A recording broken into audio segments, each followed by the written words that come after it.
Perkenalkan, nama saya Faza Nabila dengan NPM terakhir 412. Nah, non-current liabilities itu adalah kewajiban perusahaan yang jatuh tempo lebih dari 1 tahun atau melebihi satu siklus operasi normal. Nah, ini tuh digunakan untuk mendanai kebutuhan jangka panjang perusahaan seperti ekspansi usaha atau investasi aset tetap. Nah, perusahaan itu tidak menggunakan aset lancar dalam periode berjalan. Nah, lalu untuk pencatatannya sendiri itu dalam laporan posisi keuangan sebagai kewajiban jangka panjang.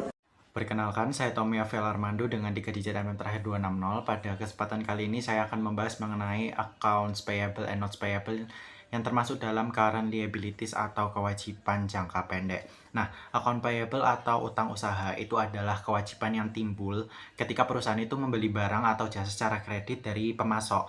Nah, utang ini biasanya tidak memerlukan perjanjian tertulis formal dan harus dilunasi dalam waktu kurang dari 1 tahun atau dalam siklus operasi normal perusahaan.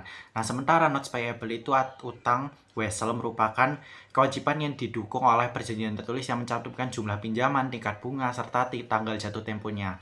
Berbeda dengan account payable, notes payable ini umumnya dikenakan bunga dan dapat bersifat jangka pendek maupun jangka panjang. Nah, perbedaan utama keduanya adalah muncul dari transaksi pembelian kredit biasa tanpa perjanjian formal, sedangkan notes payable itu berasal dari pinjaman atau kewajiban yang dibuktikan dengan adanya surat utang resmi. Sekian dari saya, terima kasih. Perkenalkan, nama saya Cika Laveliana Awardita dengan NPM terakhir 327. Pada laporan posisi keuangan, bagian dari utang jangka panjang yang akan jatuh tempo dalam waktu 1 tahun harus dipindahkan ke kelompok liabilitas lancar dan disebut current maturities of long-term debt. Sementara itu, bagian yang masih memiliki jatuh tempo lebih dari 1 tahun tetap dilaporkan sebagai utang jangka panjang. Namun, terdapat pengecualian jika perusahaan berencana dan memiliki kemampuan untuk melakukan refinancing, yaitu mengganti utang lama dengan utang jangka panjang yang baru, atau jika utang tersebut akan dikonversi menjadi saham biasa, maka utang tersebut tidak perlu diklasifikasikan sebagai liabilitas lancar. Selain itu, apabila perusahaan melanggar perjanjian utang atau debt covenant, kreditur dapat meminta pelunasan lebih cepat sehingga utang harus diklasifikasikan sebagai liabilitas lancar. Akan tetapi, jika kreditur memberikan masa tenggang minimal 12 bulan setelah tanggal pelaporan, maka utang tersebut masih dapat disajikan sebagai liabilitas jangka panjang. Oleh karena itu, kriteria refinancing sangat penting karena menentukan apakah suatu kewajiban dilaporkan sebagai liabilitas lancar atau non-lancar dalam laporan keuangan. Perkenalkan, nama saya Salwas Nabila dengan NPM terakhir 388. Jadi di sini saya akan membahas mengenai dividends payable atau utang dividen. Jadi dividends payable adalah kewajiban perusahaan untuk membayar dividen kepada pemegang saham setelah dividen tersebut diumumkan oleh dewan direksi. Jadi dividen baru ini diakui sebagai liabilitas ketika sudah ada keputusan resmi dari dewan direksi. Karena biasanya dividen dibayarkan dalam waktu kurang dari 1 tahun, maka dividen diklasifikasikan sebagai current liability atau kewajiban jangka pendek. Hal ini yang perlu diperhatikan adalah dividen yang belum diumumkan tidak boleh dicatat sebagai utang. Selain itu, untuk preference dividends in arrears, yaitu dividen saham preferen yang tertunda pembayarannya, juga tidak dicatat sebagai liabilitas, tetapi hanya diungkapkan dalam catatan laporan keuangan. Contohnya, jika perusahaan mengumumkan dividen tunai sebesar 100 juta rupiah, maka perusahaan akan mencatat jumlah tersebut sebagai dividends payable sampai dividen benar-benar dibayarkan kepada pemegang saham. Selanjutnya mengenai customer advance and deposit serta unearned revenue.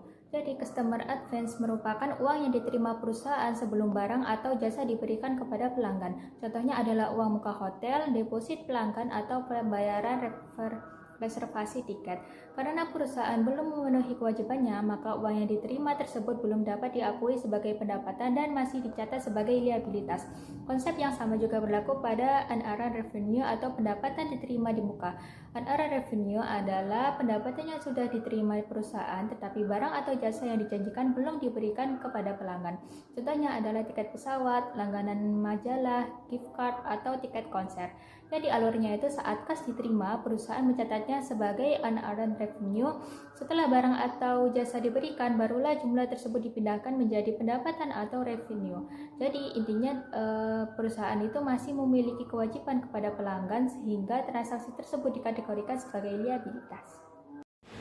Nama saya Rana Mika, NPM Akhir 394. Di sini saya akan menjelaskan tentang pajak penjualan dan pajak pertambahan nilai. Nah, pajak penjualan ini adalah pajak konsumsi yang dipungut sekali saat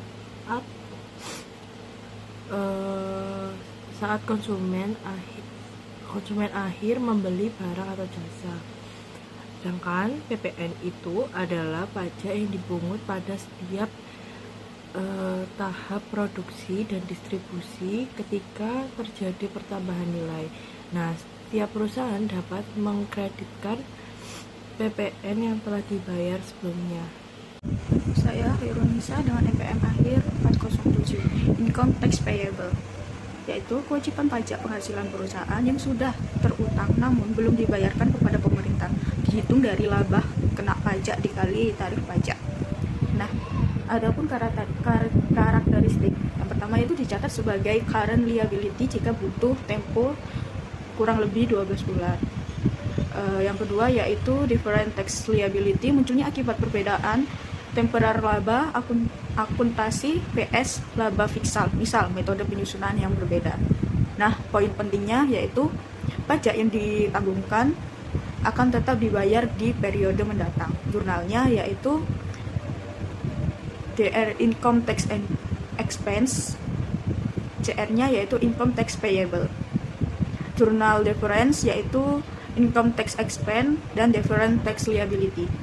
Selanjutnya yaitu Employee Liability, kewajiban perusahaan kepada karyawan kepada pihak ketiga yang timbul dari hubungan kerja meliputi gaji yang belum dibayar, potongan, dan kontribusi perusahaan.